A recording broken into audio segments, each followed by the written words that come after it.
and dropped down to his knees. The man thought he was bowing to celebrate his birthday, but the next second, a huge stone would come crashing down from above. The stone was covered in food scraps. Even stranger, the old man nearby acted like he'd found a rare delicacy, desperately stuffing it into his mouth. But the man found it utterly disgusting. Still, the old man told him he should at least eat a little, because this prison was different from any other. Only one meal was served each day, and if you didn't eat, you'd starve. With no other choice, the man picked up a relatively clean apple, planning to eat it later when he got hungry. Soon the stone started descending again. The old man grabbed a wine bottle, drank from it, then tossed it down the shaft, along with a spit of phlegm. The man was puzzled why he did that. The old man explained that the people below would eat it anyway. They themselves were on the 47th floor. He wasn't the only one spitting. There might even be people relieving themselves from higher floors. Suddenly, the man felt a wave of heat. The old man warned him. He must have hidden something he shouldn't have, because the food only belonged to them once the platform reached their floor. The food was stolen. The temperature in the room would keep rising until it burned them all to ashes. Hearing that, the man immediately threw the apple down. Soon, temperature returned to normal. The next day, the old man knelt before the platform, devouring the scraps ravenously. After finishing, he even urinated on the prisoners below. The man was completely shocked. Next month, they might be above. Yes, and they will piss on us.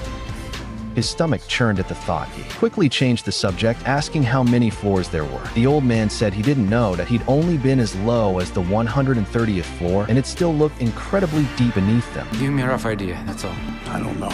Looking at the old man, he didn't seem starved, but then the old man pulled out a knife. That it turned out he had other ways of surviving. For 3 days, the man refused to eat anything, until finally he couldn't hold out anymore. Carefully, he picked up a piece of green bean and cautiously tasted. The dopamine rush from the food drove him wild. Gradually, the man adapted. He began copying the old man's habits, wasting food without care, eating his favorite dishes until he vomited. Then one day, a disheveled woman arrived on the platform. The man hurried over to ask what happened, but the woman was wary. The old man warned him not to interfere. She was a madwoman coming down every month to search for her child. Soon, the stone descended again, but 2 lustful men on the 49th floor dragged her away. The man shouted desperately, trying to stop them, even wanting to jump down to help, but each floor was 6 meters high. Jumping meant death or disability. Afterward, the woman climbed back onto the platform, but the 2 men never reappeared. That's when the man realized the true horror of this prison.